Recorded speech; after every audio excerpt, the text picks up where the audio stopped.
हम लोगों ने 2018 में पॉलिटिकल पार्टी बनाया और अपने हक अधिकार के लिए हम लोग संघर्ष कर रहे हैं, लड़ाई लड़ रहे हैं। और आपने देखा कि बिहार में जब भी हमने उपचुनाव लड़ा है तो सारा वोट हमने अपने पार्टी के पक्ष में हमने कराया है। और जब भी हम चुनाव लड़ते तो वहाँ पे एनडीए का खास करके बड़ा नुकसान होता है। एनडीए हमेशा क्लेम करता है और मानता है कि निषाद जो है उनका वोट है, उनकी जागीर है। तो निश्चित तौर पे उनको इस बार समझ में आ जाएगा कि ये भी निषाद समाज किसी का जागीर नहीं है, किसी का वोट नहीं है। निषाद समाज जो है अपने पार्टी, अपने नेता, अपने बच्चे के भविष्य के लिए डिसीजन लेगा। तो इस बार महागठबंधन के साथ हम लोग आए हैं, 40 का 40 लोकसभा सीट जीतेंगे और आने वाले समय में अपनी सरकार बनाएंगे। तो आज बेहद खुशी है कि मुकेश साहनी जी ने आज महागठबंधन जो है उसमें शामिल हुए हैं। इंडिया गठबंधन के लिए हम लोग प्रचार पे निकल रहे हैं और मजबूती से शानदार। आपने देखा कि पिछले कई सालों से लगातार हम लोग 10 साल से अपने समाज के बीच में हक अधिकार के लिए संघर्ष कर रहे हैं।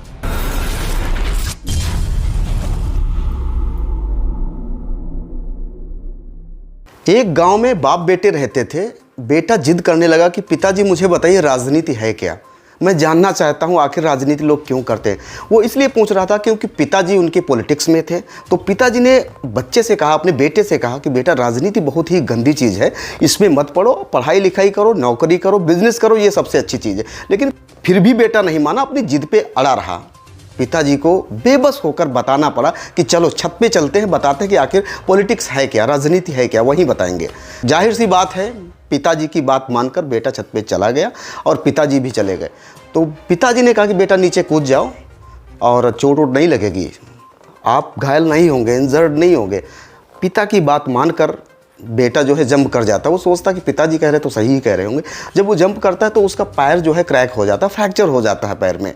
फिर उसके बाद कहता पिताजी आपने ऐसा क्यों किया, मेरा पैर टूट गया। तब पिताजी बोलते हैं कि राजनीति यही असली राजनीति है। राजनीति पे किसी का विश्वास नहीं किया जा सकता, बाप बेटे का, बेटा बाप का नहीं हो सकता। दोस्तों ये कहावत इसलिए हमने आपको बताई क्योंकि खबर बिहार से है और बिहार से ये बहुत ही चौंकाने वाली खबर है। शायद ये एनडीए के लिए चिंता का सबक हो सकती है। ये इसलिए मैं कह रहा हूँ कि बिहार में एक ऐसी पार्टी है जिसका नाम है विकासशील इंसान पार्टी, वीआईपी पार्टी, जिसके जो फाउंडर हैं मुकेश साहनी जी हैं, जो अर्लियर में कैबिनेट मिनिस्टर भी थे और एक अच्छी आबादी वाला तबका जो है उन्हें मानता है। वो तबका है निषाद समाज, मछुआरा समाज, कश्यप समाज।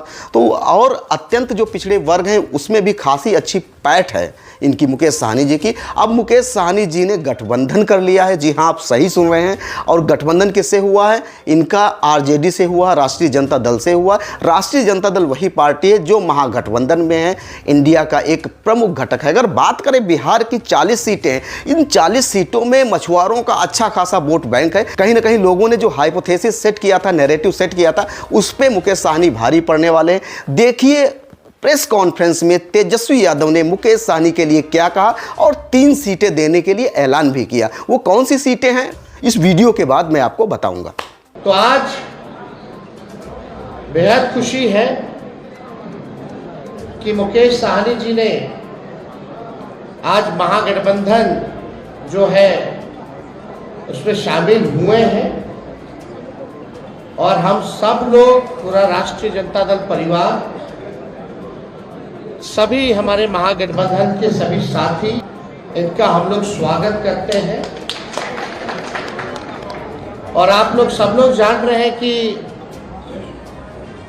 आज शामिल हो रहे हैं ये, लेकिन इससे पहले महागठबंधन में हम लोगों ने सीटों का ऐलान कर दिया है। सीटें बता दी गई हैं, कौन सा सीट कांग्रेस के खाते में गया और कौन सी सीटें जो है लेफ्ट पार्टियों के खाते में गई और कौन कौन लोग कितने कितने सीटों पर लड़ेगा। तो आज मुकेश साहनी जी ने एक महत्वपूर्ण निर्णय लिया है बिहार के हित के लिए, संविधान और लोकतंत्र आरक्षण को बचाने के लिए। तो हम लोग इनका स्वागत करते हैं और साथ ही साथ हमारी भी जिम्मेवारी बनती है कि इनको साथ लेकर के हम चलने का काम करें और इनको भी सम्मान दें। तो उसी तर्ज पर जैसा आप लोगों के जानकारी में है, जैसा महागठबंधन ने ऐलान किया था इसी जगह पे कि 26 सीटें जो है राष्ट्रीय जनता दल चुनाव लड़ेगी। तो हम राष्ट्रीय जनता दल अपने कोटे में से उस 26 सीटों में से हम 3 सीट जो है मुकेश साहनी जी को हमारे पार्टी का निर्णय हुआ है। पार्टी का निर्णय हुआ कि 3 सीटें, पहला गोपालगंज है, दूसरा झंझारपुर है और तीसरा जो है मोतिहारी सीट जो है। ये फैसला हुआ है कि ये 3 सीटों पर मुकेश साहनी जी की पार्टी चुनाव लड़े। भले ही अलग पार्टी हो लेकिन हम सब लोग मिलकर के साथ चुनाव लड़ रहे हैं। यानी चाहे इनके सिंबल पे जो कैंडिडेट हो हम भी वो लड़ाई है, चाहे लालटेन पे कोई लड़ रहा हो ये इनकी लड़ाई है। और ये एक मजबूत गठबंधन आगे बिहार के भविष्य को देखते हुए केवल लोकसभा ही चुनाव नहीं बल्कि आने वाला जो विधानसभा चुनाव होगा, क्योंकि समय तो ज़्यादा नहीं रह गया है और आप लोग सब लोग जान रहे हैं कि नीतीश जी का तो जब मन है कभी भी खड़ा है, कभी भी हो सकता है। तो हमारा जो गठबंधन केवल लोकसभा के साथ साथ हमारा गठबंधन बिहार के विधानसभा के लिए भी है और हम लोग मजबूती के साथ बिहार विधानसभा का भी चुनाव लड़ेंगे।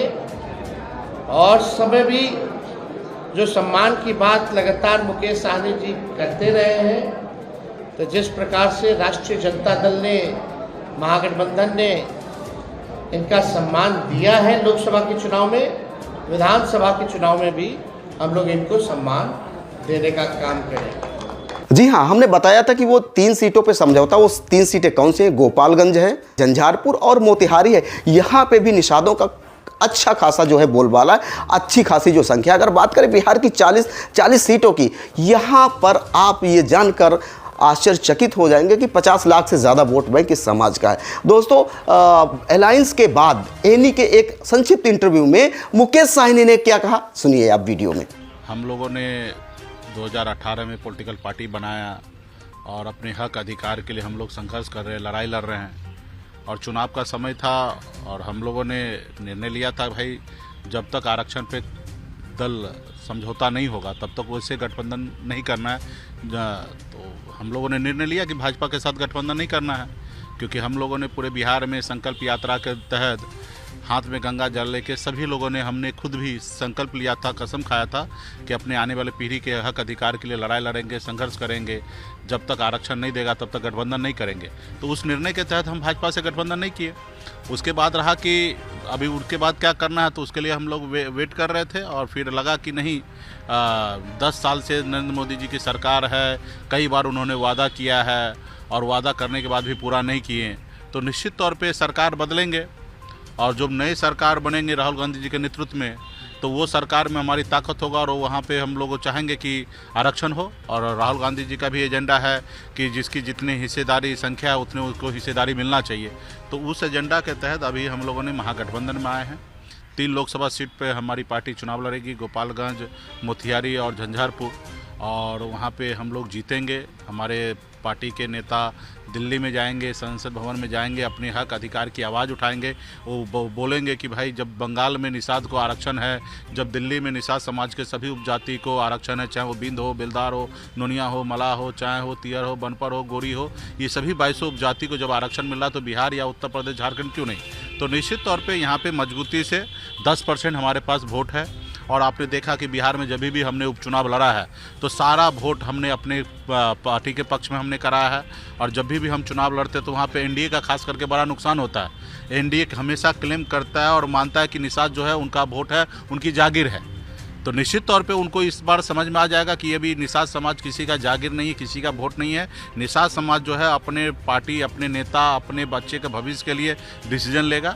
तो इस बार महागठबंधन के साथ हम लोग आए हैं, 40 का 40 लोकसभा सीट जीतेंगे और आने वाले समय में अपनी सरकार बनाएंगे।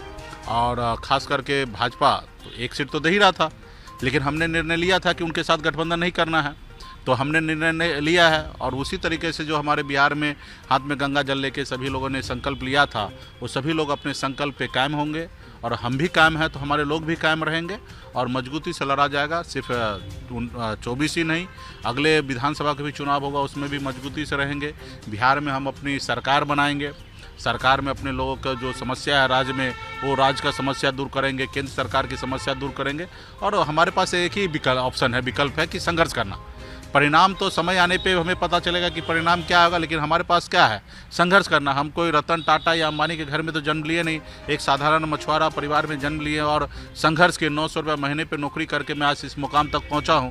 तो मेरे पास एक ही विकल्प है, संघर्ष करना। तो उस संघर्ष करने वाला विकल्प हमने चुना है और उस रास्ते पर मैं चल रहा हूँ। जो भी समय लगेगा, एक न एक दिन निषाद समाज को आरक्षण लागू होगा और आने वाले समय में समाज हमारा खुशहाल होगा। घर में हमारे बच्चे लोग पढ़ लिख कर बैठे रहते, उनको नौकरी नहीं होता, जो घर में हजारों समस्या है, वो सबको आने वाले समय में दूर करेंगे। इंडिया गठबंधन के लिए हम लोग प्रचार पे निकल रहे हैं और मजबूती से शानदार। आपने देखा कि पिछले कई सालों से लगातार हम लोग 10 साल से अपने समाज के बीच में हक अधिकार के लिए संघर्ष कर रहे हैं और ख़ास करके अति पिछड़ा में निषाद समाज के सभी उपजाति में एक हमारी पहुँच बनी है और पूरा उत्साह के साथ मजबूती से वीआईपी पार्टी के जितने भी कार्यकर्ता हैं मजबूती से लड़ाई लड़ रहे हैं अपने अधिकार के लिए, अपने हक अधिकार के लिए। पिछले 10 साल से नरेंद्र मोदी जी की सरकार है, किसी का नहीं सुनते हैं, जो उनके मर्जी में मन आते हैं वही करते हैं। आप एक भी कोई भी व्यक्ति अपने दिल पे हाथ रख कर सोचिए कि ये देश में लोकतंत्र है या राजतंत्र है। आज देश में लोकतंत्र खत्म हो रहा है, ये ऐसा लग रहा है कि हिटलर शाही है। आप बताइए कि आप लोग कभी सुने हैं कि डायरेक्ट कोई मुख्यमंत्री को उठा के जेल में डाल दिया जाए? हमारे देश में 2-2 मुख्यमंत्री को देश में जेल में डाल दिया गया है। एक भी युवा को रोजगार नहीं मिल रहा है। अग्निवीर के तहत 4 साल पे रिटायरमेंट किया जा रहा है।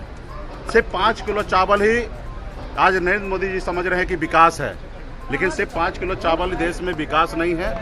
हर एक व्यक्ति का अच्छा कपड़ा पहनने का उनका अधिकार है, उनके अच्छे बच्चे अच्छे स्कूल में जाके पढ़े उसका अधिकार है, वो बेहतर ज़िंदगी जिए वैसा अधिकार है। आप बताइए कि 5 किलो चावल में हमारे देश को सीमित में रख दिया है और सोच रहे हैं कि 5 किलो चावल दे रहे हैं, लोग हमें वोट देंगे। तो देश के युवा को कहीं ना कहीं आज देखिए कि कहाँ तक पहुँचा दिया। रोज़गार नहीं है। उन्होंने कहा था कि हम आएंगे और हर साल 2 करोड़ युवा को रोजगार देंगे। आप बताइए कि साल में 2 लाख भी नौकरी मिला क्या? अगर 2 लाख भी मिल जाता तो आज 10 साल हुआ तो 20 लाख नौकरी मिलता। यहाँ 20 करोड़ की बात कर रहे थे। तो मोदी जी कहीं पे भी नहीं है। आज हम लोग क्या मांग कर रहे थे कि निषाद समाज को आरक्षण दीजिए, क्योंकि बरसों से हमारा समाज बहुत पिछड़ा है, गरीब है, कुचला हुआ है। आज बंगाल में निषाद को आरक्षण मिल रहा है, दिल्ली में निषाद को आरक्षण मिल रहा है, तो बिहार में क्यों नहीं? जब देश एक है, संविधान एक है, तो हमारे साथ भेदभाव क्यों? और आपने कई बार वादा किया कि हाँ हम आपका काम करेंगे। तो हमें नरेंद्र मोदी जी से लड़ाई नहीं है, हमें भारत सरकार से लड़ाई है कि आप जिस कुर्सी पे बैठे उसका गरिमा को मानिए और जिसको देश में जिसका भी समस्या हो, चाहे वो SC ST OBC तमाम हर जाति धर्म के लोगों के लिए, युवा के लिए काम कीजिए। आप नफरत की राजनीति करते हैं, धर्म की राजनीति करते हैं। कह रहे हैं कि कोई फर्क नहीं पड़ेगा आने जाने से। मुकेश ठीक है, वो आज तानाशाह के जैसे जिंदगी जी रहे हैं, वो कोई फर्क नहीं, उनको लगता है कि ऐसा नहीं पड़ेगा। ये देश में हिटलर भी नहीं रहा इस दुनिया में। तो अभी उनके पास इतना शक्ति है, जो चीज़ नहीं करना चाहिए वो कर रहे हैं। हम लोग कभी कल्पना भी नहीं कर सकते हैं कि सत्ता पावर में आके ऐसे पावर को दुरुपयोग करना चाहिए। आज उनके पास है, पैसा है, धन बल है, ताकत है, ED CBI है, जिनके मर्जी फर्जी केस बना के उनको जेल में डाल देना। आप बताइए ना कि ये लोकतंत्र में सही है? आपने अभी बॉन्ड के जरिए पता चला, आपने देखा कि किस तरीके से चंदा ले रहे हैं। अपने आप को हिंदूवादी राजनीति करते हैं, हिंदू कहते हैं और गौ मांस कंपनी से पैसा 250 करोड़ का चंदा लिया। आप काम के बदले में पैसा लेते हैं, ईडी का पेपर दिखा के हजारों हजार करोड़ रुपया लेते हैं, काम दे के लोगों को वैक्सीन लगवा के लोगों से अपने देश के लोगों को वैक्सीन लगा दिया और 2000 करोड़ रुपया कंपनी से अपने चंदा ले लिया। 3 सीट है, उस पर कैसे उम्मीदवारी होगी? वो आप कहां से चुनाव लड़ेंगे? उस पर अभी पार्टी स्तर पे आज सामने हमारी बैठक है कोर कमेटी का, उस पर हम लोग निर्णय लेंगे कौन कहाँ लड़ेंगे। हमारे लड़ाई सिर्फ चुनाव लड़ना नहीं है, समाज में बदलाव लाने की है और निश्चित तौर पे हमारी पार्टी को 3 सीट मिला है, तो 3 सीट पे हम लोग सभी जाति धर्म के लोगों को मजबूती से चुनाव लड़ाएंगे। और निश्चित तौर पे ये भी मोदी जी का ही काम था, देश में 927 पार्टी को उन्होंने खत्म कर दिया। वो बहुत प्रयास कर रहे थे कि मोदी जी की वीआईपी पार्टी भी खत्म हो जाए, लेकिन इसके लिए हम लोगों ने मेहनत किया। चुनाव आयोग जितना बार जो पेपर मांगा हमने दिया और हमने अपनी पार्टी बचाने में कामयाब रहा। हाँ, सिंबल उन्होंने एक गलत तरीके से सिंबल दूसरी पार्टी को अलॉट कर दिया। अभी हमारी पार्टी को दूसरा सिंबल उन्होंने अलॉट किया है, लेडीज पर्स है। तो निश्चित तौर पे हम लोग संघर्ष करने वाले लोग हैं, पिछले 10 साल से संघर्ष कर रहे हैं और आगे भी करते रहेंगे, लेकिन एक न एक दिन जो तानाशाह है वो खत्म होगा और देश में वही राम राज स्थापित होगा, तानाशाह खत्म होगा। आज जमुई जा रहे हैं, हमारे प्रत्याशी के पक्ष में करेंगे। मुकेश जी।